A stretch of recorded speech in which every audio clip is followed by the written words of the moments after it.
Bonjour frère Serge. Bonjour à tous les frères et sœurs en Yehoshua Mashiach, notre Seigneur Jésus-Christ, dans le monde entier, que ce soit en Chine, que ce soit en Europe, que ce soit en Asie, que ce soit au Japon, que ce soit aux États-Unis, que ce soit en Afrique, que ce soit dans les quatre coins du monde entier, que ce soit en Europe, que ce soit quel que soit le lieu où vous trouvez dans les îles de l'océan Indien ou dans les îles du Pacifique. Salutations à tous et bienvenue à toutes les nouvelles personnes qui se connecteront à la chaîne. Et nous allons parler sur la paix ou le repos du Seigneur, en fin de compte, pour les enfants de Dieu. Et avant de commencer, je place ce moment entre les mains du Seigneur. Père, merci pour ce privilège, pour cette opportunité que tu me donnes encore de partager ta parole avec le frère Christophe Balaam qui se trouve derrière la caméra. Oh mon Dieu, mon roi, merci de nous fortifier, de nous encourager. Merci d'éclairer mon frère, ma soeur en Yehoshua Hamashiach dans la compréhension de ta parole pour demeurer enraciné dans le repos, dans la paix en Jésus-Christ. Amen. Frère Serge, il y a la paix. Il y a la paix qui vient du monde et il y a la paix qui vient de Dieu, hein, de Jésus. Hein. Oui. Parce qu'en fin de compte, dans ce monde, il n'y a pas de paix. C'est ça qu'il faut comprendre. Parce qu'en fin de compte, la seule paix se trouve en Jésus-Christ. Parce que ce monde-là, c'est en fin de compte, déjà, ce monde-là a été livré à la vanité. C'est ça qu'il faut comprendre. Parce que depuis la chute d'Adam, Satan nous a livré à...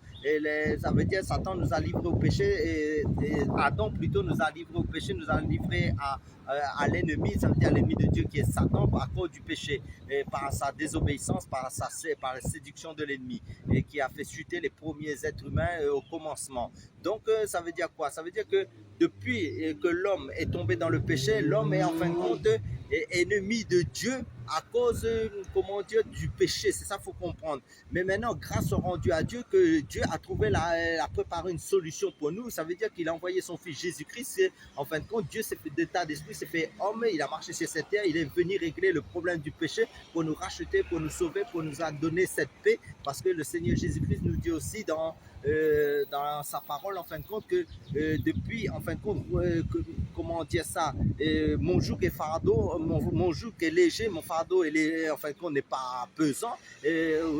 En fin de compte, recevez ces instructions pour que vous soyez dans le repos. Ça veut dire dans la paix. La paix représente quoi? Ça veut dire la paix représente la stabilité, la paix représente la sécurité, la paix représente le fait que ce que Dieu a acquis à la croix par son fils Jésus-Christ à notre place. Parce qu'aucun homme ne peut être dans la paix par lui-même. C'est ça qu'il faut comprendre, parce que nous sommes déjà souillés par le péché, mais c'est Dieu lui-même qui nous a acquis cette paix. La paix, c'est un fruit aussi, un fruit de l'esprit aussi. Amen, hein. amen. Ça veut dire comme la sanctification, comme la paix, ça veut dire que, c'est pour ça dans le livre de Corinthiens, ça veut dire qu'en lui, ça veut dire en Jésus-Christ, et c'est en lui que vous êtes dans la sanctification, que vous êtes dans la paix. Ça veut dire que c'est la source de notre paix, c'est Jésus-Christ, c'est la source de notre sanctification, la première sanctification, mais après, Dieu nous a donné son Saint-Esprit pour que nous persévérons dans cette sanctification, dans cette paix. Et c'est pour ça, dans Jean chapitre 14, il nous est dit quand nous sommes éprouvés dans notre foi, que vos cœurs ne se troublent point,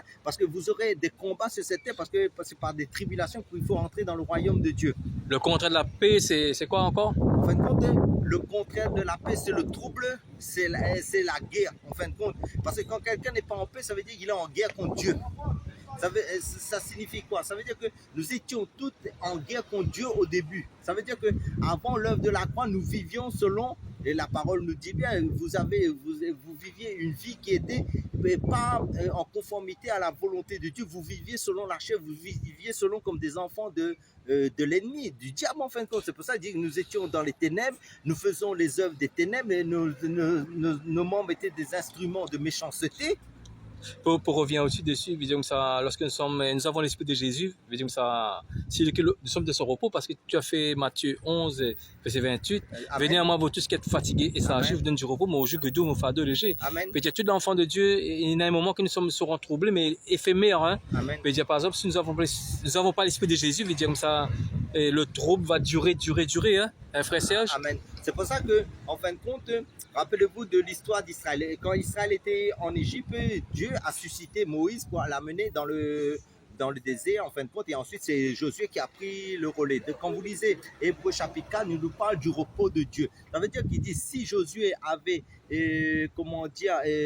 amené la paix aux enfants d'Israël, en fin de compte, il n'aurait pas parlé dans David de la paix de Dieu, parce qu'en fin de compte, Israël est parti, a quitté l'Égypte, en fin de compte, a été conduit dans le Canaan.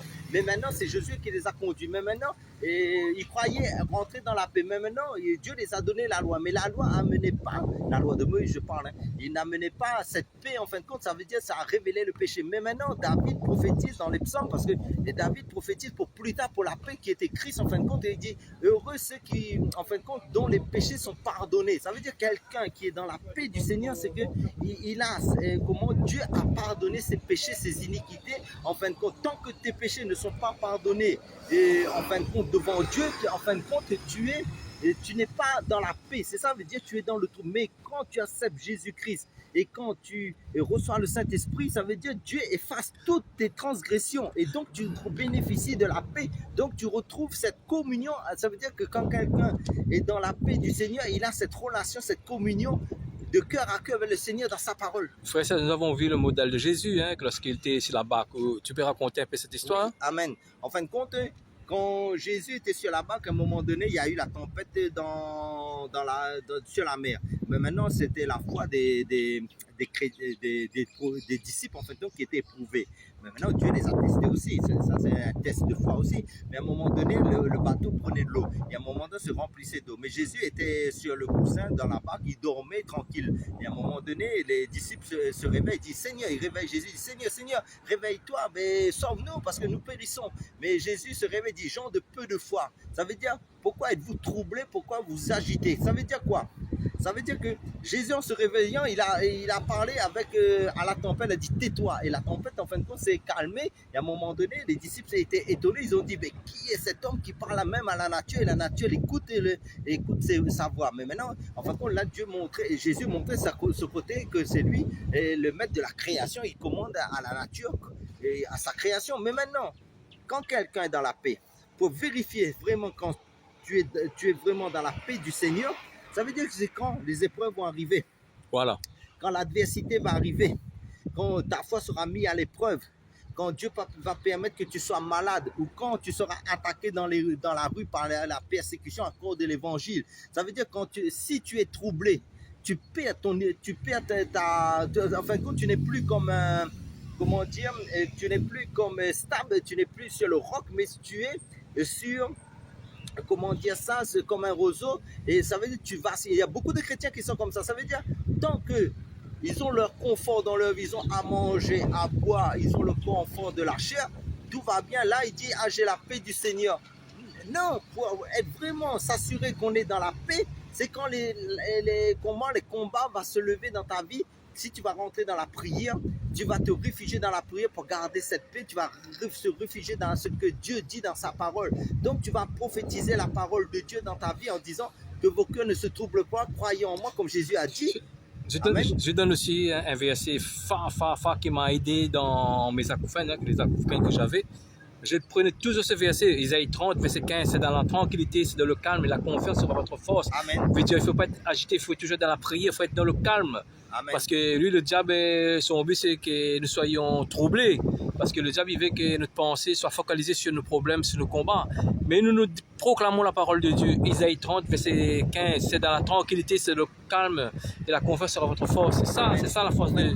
Tu dois demeurer dans la foi de ce que Dieu dit dans sa parole par rapport à la paix. C'est ça qu'il faut comprendre. Ça veut dire qu'il faut répéter ce que Dieu a dit dans sa parole. Il faut avoir le langage de Dieu, ce qui est écrit, ce que Dieu a déjà dit. Comme le frère vient de dire, il dit c'est dans le calme, le repos, la tranquillité sera ta force. Donc si quand Dieu dit ça, c'est pas la parole d'un homme, c'est la parole de Dieu dit. Mais seulement ta foi sera éprouvée pour voir si vraiment cette parole-là est vraiment ancrée dans ton cœur, dans tes pensées. C'est pour ça, comme je dis, que tes pensées soient remplies de la vérité de Dieu, le langage de Dieu, ça parle le Saint-Esprit. Donc ça veut dire quoi? Quelqu'un qui a la paix, qui a le repos du Seigneur, ça veut dire que quand la tempête va souffler dans sa vie, comme les disciples quand ils étaient dans la barque, Jésus dormait. Donc il avait l'assurance en son Dieu. Donc ça veut dire quoi? Quand les épreuves vont arriver, quelles que soient les types d'épreuves, parce qu'il dit nous serons éprouvés de diverses manières dans notre marche spirituelle, et l'ennemi il ne va pas sommeiller aussi, il ne va pas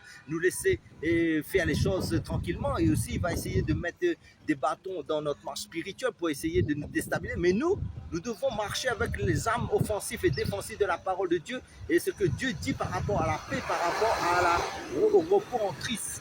Nous avons le repos du Seigneur lorsque nous sommes nés de nouveau, nous avons son esprit. Lorsque nous n'avons pas l'esprit de Jésus, c'est le trouble total. Hein? Amen. Parce que lorsque la maladie va venir, le trouble et les inquiétudes que va installer, hein, pour ça, le diable va se réjouir parce que le souci, les inquiétudes, ils ramènent la maladie. Hein. C'est pour ça que toutes les personnes qui nous écoutent ou qui prendront ce message en cours, s'ils n'ont pas encore donné leur vie au Seigneur, ils ont des problèmes, ils ne sont pas dans le repos, ils ne sont pas dans la paix. Donnez votre vie au Seigneur Jésus-Christ, c'est seulement lui qui est la seule paix, le seul repos de ton âme en fin de compte. C'est pour ça que le Seigneur est venu mourir à la croix pour que nous soyons réconciliés avec le Père Céleste, en fin de compte, pour que quand nous arrivons devant lui, parce que nous dirons, c'est pas Seigneur, c'est pas à cause de notre piété que nous sommes sauvés, mais c'est à cause de ton Fils Jésus-Christ qui est notre paix, qui est notre sanctification, qui est notre repos. En fin de compte, demeurer ancré en Christ, ça veut dire notre trésor éternel, c'est Jésus-Christ qui est notre paix, qui est notre repos. Et maintenant, c'est notre sécurité, c'est notre abri, c'est notre refuge, c'est notre forteresse, c'est notre étendard, c'est notre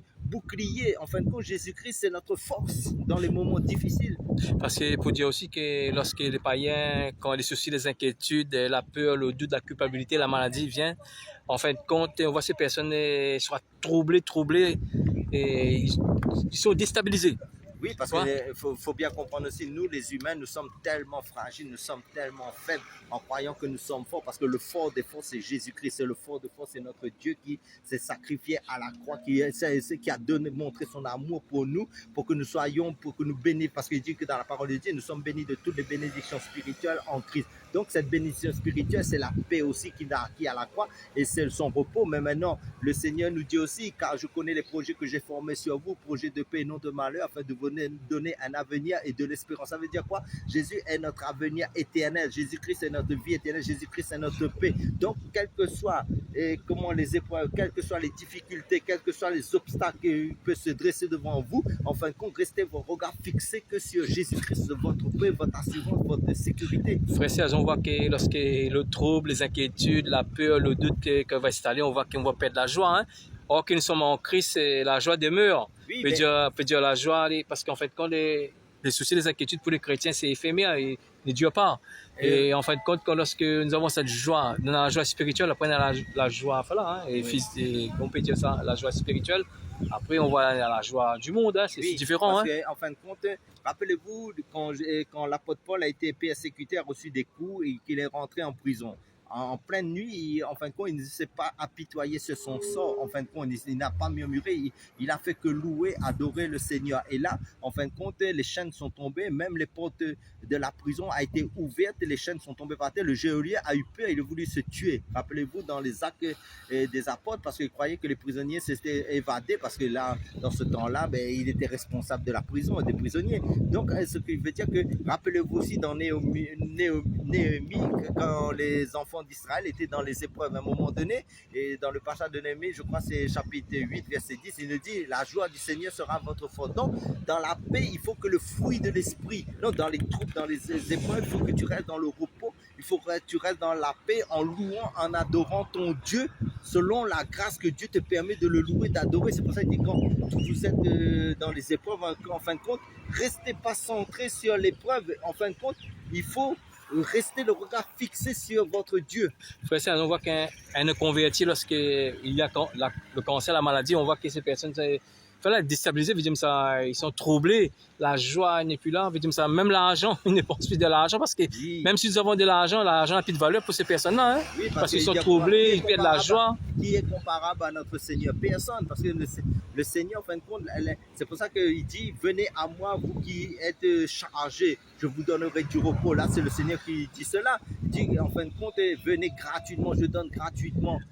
Oh, les chrétiens, ils sont toujours l'argent, même si y a la maladie qui va paraître, les chrétiens auront toujours l'argent, parce qu'en fin de compte, les soucis, les éphémères pour les chrétiens, parce qu'on voit même apôtre Paul le dit dans 1 Thessaloniciens 5, verset 16 ou 17, comme ça, soyez toujours joyeux. Amen. Parce qu'en fin de compte, dit en fin de compte, les légères afflictions que vous passez dedans, en fin de compte, n'est pas comparable à la gloire à venir. Et c'est pour ça que le Seigneur dit, réjouissez-vous en fin de compte si vous souffrez à cause du nom du Seigneur Jésus-Christ, parce qu'il y a des grandes choses qui sont devant vous. En fin de compte, même quand vous êtes persécutés, dit en fin de compte, réjouissez-vous, car on a persécuté les prophètes avant vous à cause de la vérité, à cause du Seigneur, en fin de compte, dans le temps de l'ancienne alliance, en fin de compte. Donc le truc, c'est quoi? C'est nous devons demeurer dans cette paix, nous devons demeurer dans ce que Dieu dit dans sa parole, et malgré que nous voyons le contraire dans notre vie, parce que nous marchons non pas par la vue, mais par la foi, ce que Dieu dit dans sa parole. Donc notre foi sera éprouvée, et notre repos sera éprouvé aussi, et notre paix sera éprouvée pour voir si nous demeurons enracinés en Jésus-Christ. Mais il faut être rempli de cet esprit pour avoir le total de paix, hein, parce qu'il dit aussi dans Jacques 1 et 2, Jacques 2, verset 1, il dit comme ça. Et ça, mes frères, Jacques 1, monsieur m'a troublé un petit peu là. Amen. Et qu'est-ce que tu dis encore? Tu as dit là? En fin de compte, ce que je veux dire, c'est qu'en fin de compte, c'est que nous devons persévérer dans la parole de Dieu, nous devons rester, quelles que soient les épreuves, parce que les épreuves, en fin de compte, c'est pour nous amener aussi à voir où est notre consécration par rapport à notre intimité, notre relation avec le Seigneur, parce que dans la prière, nous devons prier aussi pour que le Seigneur nous remplisse de son onction de plus en plus dans la paix, dans la tranquillité, dans le repos, dans le calme, dans les moments d'adversité. C'est normal, parce qu'en fin de compte, l'ennemi, qu'est-ce qu'il va faire? L'ennemi, en fin de compte, il sait ce qu'il nous attend dans le ciel, parce que lui, il a goûté le ciel. Donc, il jalouse ce qui est Dieu a mis en nous, ce qu'en fin de compte, parce que le Seigneur nous dit ici, est-ce qu'il y aura encore la foi quand il va venir? Parce que le monde va aller de plus en plus dans la méchanceté, c'est ça qu'il faut comprendre. Les démons vont travailler de plus en plus, les gens seront de plus en plus égoïstes et amis de plus de l'argent que de Dieu, ils seront plus centrés sur eux-mêmes, en fin de compte, que sur Dieu. Mais nous, dans ces derniers temps de la fin, nous devons rester dans l'intimité, être enraciné de plus en plus dans le Seigneur, parce que les choses sont mauvais, parce que le monde va plus vers le côté charnel que vers le côté de Dieu. J'ai fait ce verset parce qu'il y avait des amis d'enfance, hein, et comment ça tromper? Oui, il nous a interpellés pour dire bonjour. Parce qu'en fait, quand tu es Jacques chapitre 1, verset 2, 3, qu'on regarde ça, mes frères et sœurs, regardez comme un sujet de joie complète et diverses épreuves auxquelles vous pouvez être exposés, sachant que votre preuve de votre foi produit la patience. Amen. Après, il dit 1 Corinthiens 10, verset 13, il dit, en fait, quand nous avons les épreuves, le Seigneur ne permet pas d'aller au-delà des limites. Hein. Amen. Parce qu'en fait, Dieu connaît toutes choses. Donc, quand il permet une épreuve dans notre vie, c'est pour nous amener aussi à grandir plus dans sa grâce, dans être attaché à lui, et pour rester dans la paix, en fin de compte, pour être plus dans la maturité spirituelle. Parce que, comme j'ai toujours dit dans mes vidéos précédentes, nous sommes dans un processus de croissance spirituelle. Mais les épreuves aussi, c'est pour nous amener à grandir face à toutes les adversités qui peuvent venir dans notre vie, que Dieu permet. Parce que pourquoi? Parce que cela nous pousse aussi à être plus dans la confiance, dans la foi, et dans la sécurité, pour nous attacher encore plus au Seigneur. C'est pour ça que quand les épreuves vont arriver, il faut crier toujours au Seigneur. Seigneur, s'il te manque de la foi, Seigneur, remplis-moi de la foi, ma foi diminue, ou ma foi baisse de régime, ou sinon il me manque la foi. Ça veut dire, nous sommes faibles. Seigneur, sans toi, je peux rien, sans ta paix, sans ta joie. Mais maintenant, le Seigneur, en fait, il va te remplir, mais seulement, il faut anticiper avant que les épreuves arrivent. Ça veut dire que quand tu es en bonne santé, quand tout va bien aussi, il faut te consacrer dans la prière pour les moments difficiles qui vont venir. C'est comme quand le cyclone va passer dans l'île, comme nous sommes dans une île comme l'île de la Réunion, il y a ce cyclone d'habitude. Nous allons anticiper avant que le cyclone arrive. Ça veut dire avant que les épreuves arrivent, tu pries le Seigneur, Seigneur, avant que les épreuves, tu permets qui va arriver dans ma vie que moi je ne connais pas. Ben, en fin de compte, quand les épreuves arrivent, remplis-moi d'avance de ta paix, remplis-moi pour que je puisse tenir ou faire face à toutes ces épreuves. Parce que toutes les personnes qui ne sont pas converties, on voit que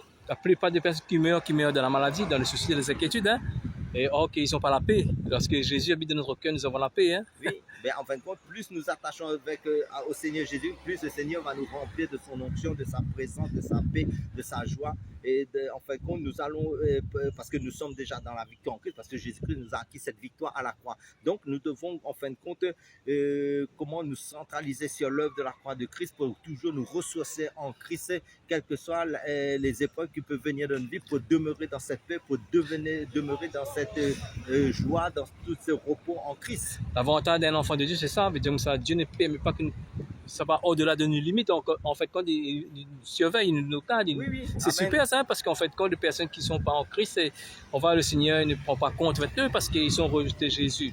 Oui. En fait, quand ces personnes sont malheureux, même ils ont des tonnes d'argent, ils sont riches, et ouais, ils sont malheureux, hein. Comme Johnny Hallyday, on voit que avant de mourir, ouais, il a pleuré, il était triste, hein, parce qu'il savait qu'il va mourir. Parce que la gloire de ce monde est éphémère, mais la gloire de Dieu elle est éternelle. Donc, le truc, c'est quoi? Que le Seigneur, pour encourager les frères et les sœurs, je dis, en fin de compte, je donne le passage de Jean, chapitre 14, verset 1 à 3. Le Seigneur dit que vos cœurs ne se troublent point, croyez en Dieu, croyez en moi. Quand je m'en serai allé, que je vous aurai préparé une place, je reviendrai, et afin que là où je suis, vous y soyez aussi. Dieu est parti faire une place pour nous dans le ciel. Nous devons demeurer dans ce que lui dit dans sa parole pour rester dans la foi en Jésus-Christ, quelle que soit l'adversité, quelles que soient les épreuves diverses dans lesquelles vous pouvez passer, parce que les plus belles choses qui vont à venir et à venir. C'est pour ça dans Jérémie chapitre 29, verset 11, car Dieu connaît les projets qu'il a formés chez nous, projets de paix, non de malheur, afin de vous donner un avenir de l'espérance. Et notre espérance, c'est Jésus-Christ, notre paix, notre repos. Un verset pour encourager aussi des chrétiens aussi, hein. Il a refait ce verset, 1 Corinthiens 10, verset 13. Dieu qui est fidèle ne permettrait pas que vous soyez tentés au-delà de vos forces. Il préparera aussi le moyen de sortir afin que vous puissiez la supporter. En fait, quand toutes les personnes qui n'ont pas Jésus, hein, ils sont au-delà de leur force. Oui, parce qu'en fin de compte, notre source, c'est Jésus-Christ. Donc, tout ce qui découle de Jésus-Christ, nous abreuvons en Christ. Donc, c'est pour ça que nous demeurons dans cette consécration, dans cet attachement au Seigneur Jésus-Christ, dans sa parole, et dans la méditation de la parole, dans la prière, dans l'adoration. Parce que plus nous approchons du Seigneur, plus le Seigneur s'approche de nous, plus Dieu nous remplit de lui-même. Parce que nous dévorons la parole de Dieu, nous mangeons la parole de Dieu, et c'est spirituel en fin de compte. Parce que la parole de Dieu est spirituelle. Nous sommes des êtres spirituels qui mangeons la nourriture spirituelle pour être encore plus fortifiés pour les moments à venir, dans les temps difficiles, pour les temps difficiles. Le diable, but, c'est que le monde et les pensées soient focalisés sur le problème, sur le souci, les inquiétudes. Or, Jésus veut que notre pensée focalisée sur lui. C'est différent, hein? C'est ça la foi. La foi, c'est qu'en fin de compte, il faut faire abstraction de ce monde pour être centralisé sur le Seigneur, pour bénéficier de toutes ces grâces. Parce que des fois, les chrétiens passent à côté de toutes les bénédictions que le Seigneur a prévues pour nous, parce qu'ils sont centralisés dans les choses du monde qui sont visibles, alors que le Seigneur nous dit, car nous sommes bénis de toutes les bénédictions spirituelles en Christ. Nous sommes héritiers en Christ. Donc, ce que la parole de Dieu dit, de ce que Dieu dit dans sa parole, nous devons saisir par la foi. On voit que même le monde, hein, on voit que même des sentiers, les stades de ce monde, on voit qu'ils vont se suicider, hein, parce qu'ils n'ont pas la paix, hein. Je veux dire, ça vaut mieux, on a peu d'argent que nous avons la paix du Christ. Ok, il y a des personnes qui sont riches, hein, ils sont pas la paix, hein, ils vont se suicider, se tuer. Hein. Amen, parce qu'en fin de compte, ce monde, c'est un monde de vanité, c'est ça qu'il faut comprendre, parce que l'Ecclésiaste nous dit vanité, vanité, tout est vanité dans ce monde. Donc, comme les premiers humains ont péché, ont chuté, et le monde a été livré au péché, livré à Satan, ça veut dire Jésus-Christ est venu par l'œuvre de la croix restaurer tout, nous a réconciliés avec lui-même, avec le Père, et que lui-même. Donc, ça veut dire quoi? Jésus nous a acquis le repos, mais maintenant, tout est déjà fait, mais maintenant, tout est accompli à la croix. Nous, en tant que enfants de Dieu, nous devons demeurer et annoncer cet évangile-là de paix, d'amour et de repos en Christ aux âmes. Et donc, chaque personne est libre d'accepter Jésus-Christ ou pas. C'est pour ça que, en fin de compte, nous n'allons pas trouver le repos ailleurs, parce que ce monde-là, vous allez voir, et c'est l'illusion, en fin de compte, c'est derrière ce monde-là, c'est l'esprit du monde, c'est Satan qui gère ce monde-là. Donc, il n'y aura jamais de paix, parce qu'il dit que Satan est descendu sur cette terre animé d'une grande colère, et pour combattre ceux qui retiennent, qui gardent les commandements de Dieu. Mais ceux qui ne sont pas en Christ, en fin de compte, ils sont sous le joug de l'ennemi. Il faut qu'ils acceptent Jésus-Christ en tant que leur sauveur, Seigneur, pour bénéficier de cette paix, de ce repos en Christ. Frère, le fin mot de la fin. En fin de compte, le fin de mot, je donne en fin de compte aux frères et sœurs de demeurer dans cette paix en Jésus-Christ, de garder leur position, leur identité en Christ, dans ce repos, dans cette paix en Christ qui nous a été acquis à la croix. Et soyez tous bénis et à la prochaine vidéo. Amen, alléluia.